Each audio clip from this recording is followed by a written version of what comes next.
울산의 정치 이슈와 정책 현안들을 살펴보는 시간입니다. 정가 소식.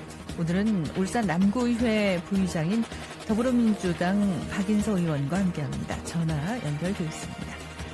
의원님 안녕하십니까? 네, 안녕하십니까. 반갑습니다. 네, 반갑습니다. 이 독거노인을 비롯한 1인 가구가 늘면서 고독사가 사회 문제로 떠오른 지도 벌써 십수년이 됐습니다. 덩달아서 지자체마다 고독사를 막기 위한 다양한 방안 그리고 사업들을 쏟아내고 있는데요. 의원님, 특히나 지난 몇 년간은 코로나19로 사회적 거리두기가 시행됐지 않습니까? 네. 취약계층의 고립이 크게 늘어난 걸로 알고 있는데요. 1인 가구 고립, 고독사와 관련한 통계가 어떻게 나온 게 있습니까? 네.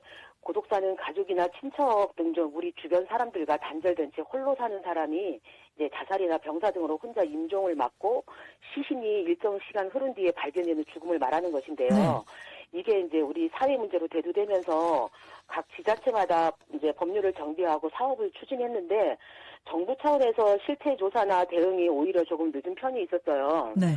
정부는 이제 21년 시행된 고독사 예방법에 따라서 작년에 처음으로 고독사 실태 조사를 진행을 했고요. 조사 결과를 보면 2021년 전국의 고독사 사망자 수가 총 3,378명이었고 연령대에는 한 50대, 60대가 절반 이상을 차지하고 있었고요. 네.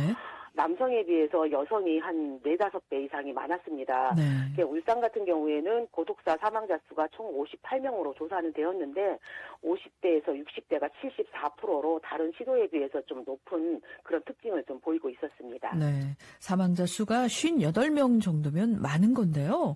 다른 네네. 지자체와 마찬가지로 남구도 고독사를 막기 위한 조례가 제정돼 있는 걸로 아는데 어떤 네. 내용들이 포함되어 있습니까? 예, 남구에는 사회적 고립가구 고독사 예방 및 지원 조례가 제정이 되어 있습니다. 이 조례를 최초로 만들 때는 홀로 사는 노인 고독사 예방 조례였는데 네. 앞선 통계처럼 고독사가 노인으로 한정되지 않을 뿐더러 대상 가구가 꼭 1인 가구가 아니라 전체의 고립 가구로 확대되고자 하는 그래서 작년 12월부터 사회적 고립 가구 고독사 예방 조례로 개정을 했어요. 네. 그 조례 이제 내용을 잠깐 보면 그 매년의 고독사 예방 계획을 좀 수립하게 되어 있고요. 그리고 실태 조사나 심리 상담, 안부 확인이나 이제 방문 간호 서비스, 그 장례 서비스 이런 지원 사업을 시행할 수 있도록 했습니다. 네. 그렇다면 조례를 바탕으로 남구에서는 구체적으로 어떤 사업들을 시행하고 있나요? 예, 아무래도 울산이 다른 시도에 비해서 이제 중장년층의 이제 고독사율이 높은 편이다 보니까 남구에서는 이제 중장년층, 이제 40대에서 64세 그 대상으로 하는 사업에 좀 노력을 많이 기울이고 있는데요. 네. 맞춤형 이제 사례 관리 사업이라든가 고유형군을 대상으로 하는 다시 이음 사업이 좋은 평가를 받고 있는데요.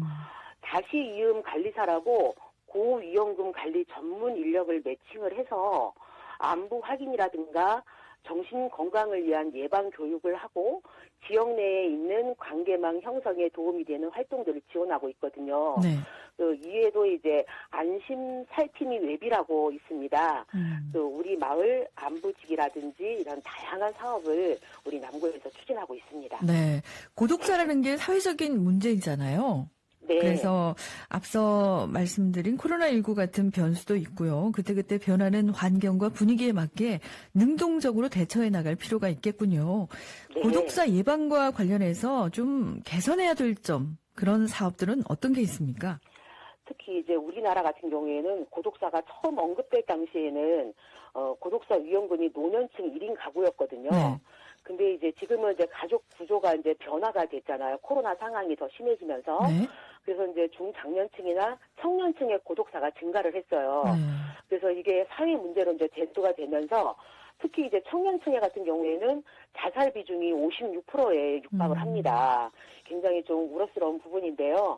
기존 정책이나 사업들이 노인이나 이제 중장년층 위주였다면 이제는 청년층에 대한 예방 관리라든가 나아가서 이제 생애 주기별로 정책이 필요하다고 봅니다.